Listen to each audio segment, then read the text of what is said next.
बिस्मिल्लाहिर्रहमानिर्रहीम। सज्जाद अहमद की तरफ से सबको सलाम पहुँचे।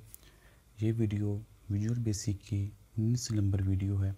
इस वीडियो में हम देखेंगे मुख्तलिफ़ प्रोग्राम्स की एग्ज़ाम्पल, यानी कि ज़्यादा ये इस वीडियो में कोडिंग ही होगी और कमेंट्स इन प्रोग्राम। चलें देखते हैं। इस लेक्चर में ज़्यादातर प्रोग्राम ही है, यानी कि प्रोग्राम को कैसे लिखते हैं, प्रोग्रामिंग में किस तरह कोडिंग को लिखा जाता है। कोडिंग या प्रोग्राम लिखने में एक चीज़ सबसे ज़्यादा अहम है कि आपकी लॉजिक कितनी अच्छी है। कोई भी प्रॉब्लम को सॉल्व करने के लिए आप किस लॉजिक के लिहाज से उसको हैंडल करते हैं। मसलन अगर कोई ऐसा मसला आ जाता है जिसके अंदर पहले भी बताया था कि कोई एक मसला होता है तो उसके 3, 4, 5 पॉसिबल सॉल्यूशन होते हैं। और प्रोग्रामिंग की दुनिया में जो सबसे बेस्ट और कम टाइम में बेहतर रिस्पॉन्स, बेहतर रिज़ल्ट दे, उसको फॉलो किया जाता है। लेकिन बिगिनर लेवल पे, स्टार्ट लेवल पे या एजुकेशन पर्पस के लिए जैसे हम कर रहे हैं, इसमें बेस्ट को नहीं देखा जाता, बस जस्ट प्रॉब्लम को सॉल्व करना देखा जाता है। तो कोई भी मसला है तो सबसे पहले उसको देखा जाता है कि हमने मसले के अंदर क्या क्या सॉल्यूशन फाइंड करना है और इसका सॉल्यूशन किस तरह हम यूज़र को शो करवा सकते हैं। फॉर एग्ज़ाम्पल जैसे ये एक प्रोग्राम है, तो ये क्या कर रहा है कि एक वैल्यू जिसकी लेंथ और विड्थ दी गई है उसका एरिया और पैरामीटर डिफाइन कर रहा है। जैसा कि हमको पता है कि एरिया बराबर होता है लेंथ इंटू विड्थ और पैरामीटर इज इक्वल टू होता है 2 into length plus 2 into width. यानी कि ये मैथ के फार्मूले हैं। जिनको मैथ हल्का फुल्का आता है उसको ये फार्मूले का पता होगा कि ये एरिया हम कब निकाल सकते हैं और पैरामीटर्स कब निकाल सकते हैं, जब हमारे पास लेंथ और विड्थ की वैल्यू होगी। तो ये बिल्कुल सिंपल एक कोडिंग लिखी हुई है जिसके अंदर हमने कॉन्स्ट, जैसे हमने पहले पढ़ा था कॉन्स्ट कब लगाते हैं, जब एक फ़िक्स वैल्यू हमने देनी हो तो तब हम कॉन्स्ट लगाते हैं। जब कॉन्स्ट लगा देंगे तो विजुअल प्रोग्रामिंग को ये पता चल जाएगा कि इसके अंदर जो भी वैल्यू आएगी वो फिक्स होगी, वो चेंज नहीं होगी, ना एग्जीक्यूट टाइम पे, ना रन टाइम पे, ना डिज़ाइन टाइम पे। जो हमने लिख दी है वो ही वैल्यू रहेगी। हाँ, बाद में हम अगर चेंज करना चाहें तो चेंज कर सकते हैं। इस तरह कॉन्स्ट लेंथ के नाम से हमने एक डबल वेरिएबल क्रिएट किया जिसकी वैल्यू 8 रख दी, और cost with as double equal to 3, यानी कि एक लेंथ उसकी वैल्यू 3 और एक विथ उसकी लेंथ, यानी लेंथ एज डबल उसके अंदर हमने 8 वैल्यू रख दी और विथ के अंदर हमने 3 वैल्यू रख दी। तो देखते हैं अब क्या है।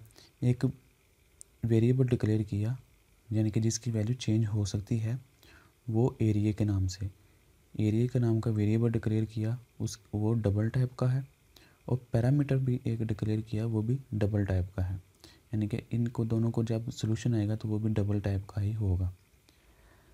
तो फार्मूला क्या है, पहले लेंथ और विड्थ को मल्टीप्लाई करेंगे तो वो हमारे पास एरिया आ जाएगा। तो हम उस तो स्टोर कर देंगे AREA एरिया वाले वेरिएबल में। फिर हम पैरामीटर के अंदर क्या होगा, 2 into length plus 2 into width की जो वैल्यू आएगी उनको हम स्टोर करते हैं पैरामीटर के अंदर। और नीचे क्या कमांड चला दो, प्रिंट कर दो क्या, the area of the rectangular is, ये डबल कोटेशन के अंदर जो कुछ भी है ये ऐसे का ऐसे ही प्रिंट हो जाएगा।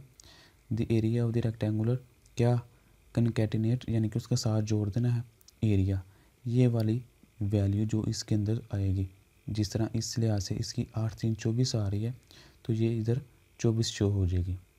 सेम इसी तरह print the parameter of the rectangular is, ये एज इट शो होगा, और इधर पैरामीटर जो ये वाला पैरामीटर है इसकी वैल्यू इधर शो हो जाएगी। तो ये एक छोटी सी लॉजिक है कि किस तरह हमने दो वैल्यू लेके लेंथ और विड्थ से किसी भी रेक्टेंगुलर का एरिया और पैरामीटर डिफाइन कर सकते हैं। सेम इसी तरह कोई भी प्रोग्राम आपने लिखना है तो पहले उसके प्रॉब्लम देख लें कि ये किस तरह हल होगा और उसका सलूशन किस तरह हमने आउटपुट कराना है। जो ये लेक्चर है इसमें ज़्यादातर मैथ यूज़ होगा। अगर आपका मैथ अच्छा है तो आपको कोई प्रॉब्लम नहीं होगी किसी भी तरह का प्रोग्राम जो कि मैथ के रिलेटेड है उसको हल करने में। Write a program that input 5 digit number from the user and display it reverse. वो कह रहा है कि ऐसा प्रोग्राम लिखे जो यूज़र से नंबर लेगा, जिस तरह ये हो गया 25725519, और इसको डिस्प्ले कैसे कराना है, इसका उल्टे, यानी कि सबसे पहले 72519 है तो ये सबसे पहले शो होगा, उसके बाद ये शो होगा, उसके बाद ये, उसके बाद ये, उसके बाद ये, सेम एज इस तरह 91527 इन मैसेज बॉक्स के इनपुट बॉक्स से पहले 5 डिजिट वाला एक नंबर ले लो और उसको रिवर्स करके आउटपुट उसकी शो करवाओ। Start a new standard EXE project and place a button on the form. नया प्रोजेक्ट शुरू किया और उसके ऊपर एक बटन लगा दिया और उसके बटन के क्लिक इवेंट के ऊपर हमने ये कोडिंग करनी है। तो पहले हम सोच लेते हैं कि इसमें प्रॉब्लम क्या, प्रॉब्लम ये है कि एक नंबर है और उसको हमने रिवर्स करके लिखना है। तो वो 5 डिजिट वाला नंबर है, मतलब उसके अंदर 5 वैल्यू स्टोर करानी है हमने। तो डिम एज ए नंबर, ये वो n के अंदर हम वो नंबर लिखेंगे। चूँकि 5 डिजिट हैं तो कम से कम हमें 4 डिजिट की ज़रूरत पड़ेगी उनको सेपरेट करने के लिए। तो उसके लिए हमने लिख दिया A, B, C और D। क्यों, जब हम इस नंबर को तोड़ेंगे तो एक नंबर तो n के अंदर सेव हो जाएगा। मसलन अगर हम इसको तोड़ते हैं तो पहला नंबर अगर 9 जो है वो n के अंदर स्टोर हो गया तो बकाया 4 हमें A, B, C, D इस उनको सेव करने के लिए ज़रूरत पड़ेगी। यानी कि 5 वेरिएबल हमारे इस काम के लिए इस्तेमाल होंगे। प्रोग्राम कैसे है, n is equal to input box, यानी कि इनपुट बॉक्स में जो वैल्यू आएगी वो n में रख देनी है। जो इनपुट बॉक्स के ऊपर जो शो हो रहा होगा वो क्या होगा, enter a 5 digit number. User को ये शो करवा रहा होगा कि ऐसा नंबर एंटर करो जो 5 डिजिट वाला हो। और रिवर्स क्या होगा, उसका टाइटल।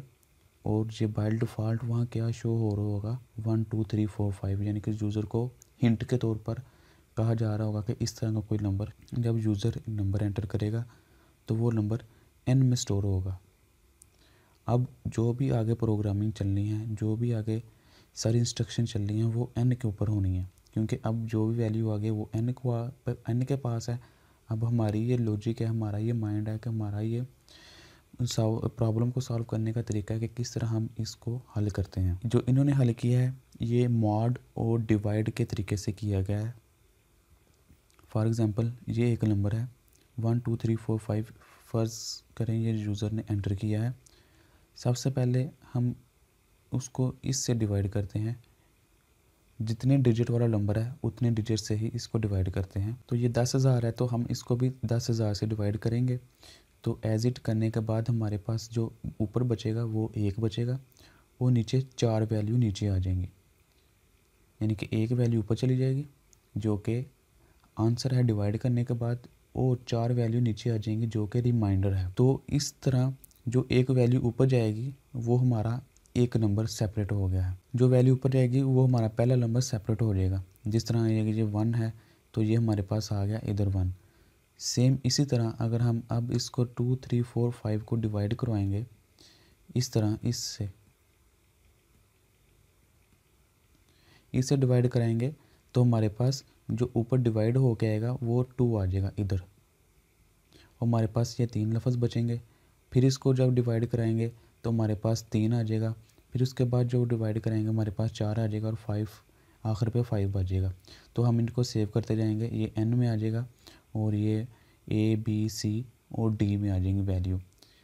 सेम इसी तरह ये लिखा हुआ है कि जो नंबर है n उसको डिवाइड किया 5 डिजिट के नंबर से, तो जो उसका आंसर आएगा वो 5th नंबर की पोजीशन वाला एक नंबर आ जाएगा। जिस तरह ये है, इधर से ये 1 2 3 4 5 पहले नंबर पे पोजीशन वाला है, लेकिन जब हम इसको रिवर्स करेंगे तो ये हमारी 5th नंबर वाली पोजीशन पर का नंबर आ जाएगा। और इसका जो मॉड होगा, ये जो 2 3 4 5 था इसका जो मॉड था, अब ये फिर n बन गया, यानी कि n मॉड इसी नंबर से पहले डिवाइड किया। डिवाइड करने के बाद जो हमारे पास आंसर आ रहा है वो हमारी पहली पोजीशन वाला नंबर हो गया, और जो उसको मॉड करके जो आंसर आ रहा है वो दोबारा हमारा n बन गया। यानी कि n के ऊपर हमने जब फर्दर प्रोसेसिंग करनी है तो हमारे पास वो वैल्यू भी होनी चाहिए। तो वो कहाँ से आएगी, इसका मॉड लेने से। पहले हमारे पास n क्या था, 5th डिजिट वाला नंबर। अब मॉड लेने के बाद हमारे पास n का 4th डिजिट वाला नंबर आ गया। अब यहाँ n को डिवाइड करेंगे 4 डिजिट वाले नंबर से, यानी कि 1000 से। तो यहाँ डिवाइड करने के बाद जो नंबर अगला आएगा वो हमारा बी की वैल्यू यानी कि सेकंड पोजीशन वाला, अगर इस तरफ से देखें तो फोर्थ पोजीशन वाला नंबर होगा, और उसका जो मॉड होगा वो मज़ीद फिर वही हमारे n के पास जो वैल्यू होगी वो 3 डिजिट वाला नंबर आ जाएगा। इसी तरह जब n तीन डिजिट वाला होगा तो उसको 3 डिजिट वाले से डिवाइड करेंगे तो हमारे पास फिर एक नंबर आ जाएगा, वो सी के अंदर होगा, और मॉड लेने के बाद जो वैल्यू आएगी वो दोबारा n को दे देंगे कि इसके अंदर फर्दर कैलकुलेशन करनी है। अब हमारे पास n 2 डिजिट वाला नंबर होगा, 2 डिजिट वाले नंबर को फिर 10 से डिवाइड करेंगे तो जो जवाब आएगा वो हमारे सेकंड पोजीशन वाला नंबर आ जाएगा, और जो मॉड आएगा वो एज इट एंड पे बच जाएगा। जिस तरह इधर से करते करते पहले ये ख़त्म हो जाएगा, फिर ये ख़त्म होगा, फिर ये ख़त्म होगा, फिर ये ख़त्म होगा, और एंड पे ये बच जाएगा एज इट, जिस तरह n मॉड 10, और एंड पे ये आएगा 5, तो ये हमारा n हो जाएगा।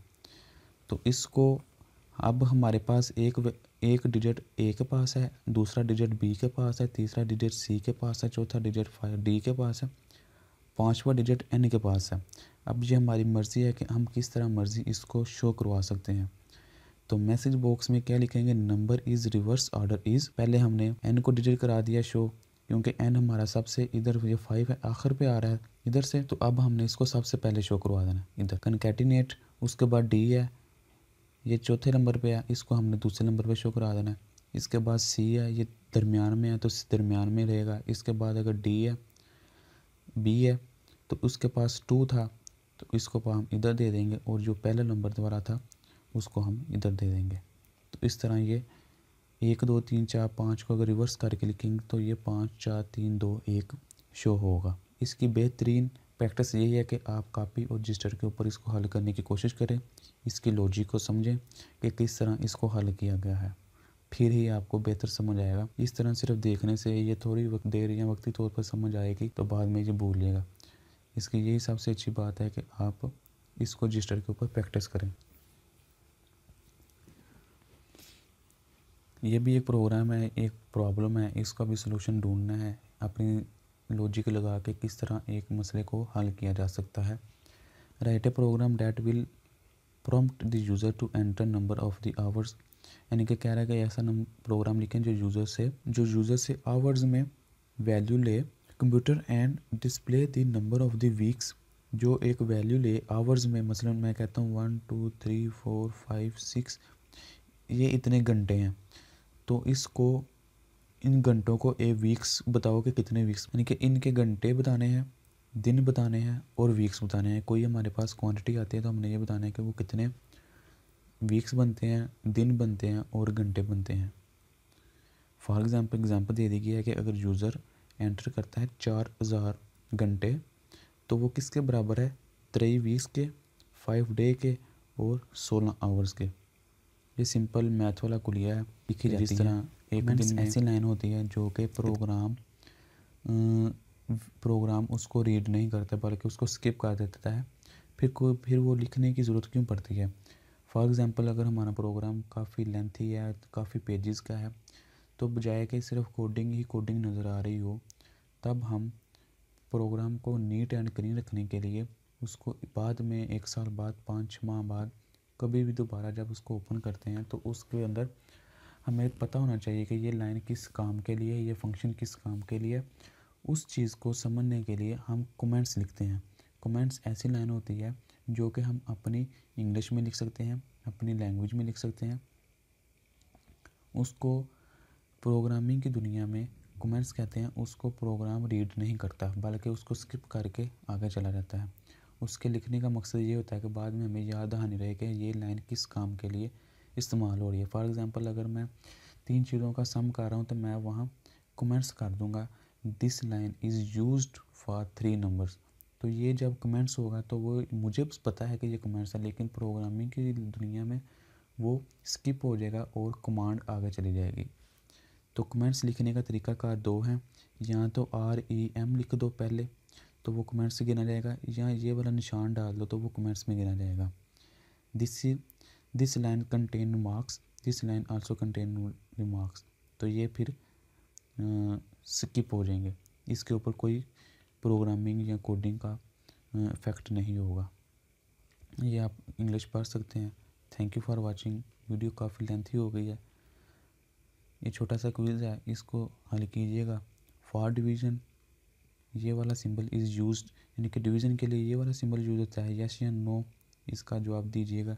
Area is equal width and length into height, यानी कि एरिया बराबर है लेंथ हाइट और विथ के, यस या no. R M use for the comments, yes या नो, इसका भी आंसर दीजिएगा। Again thank you for watching, अल्लाह हाफिज़।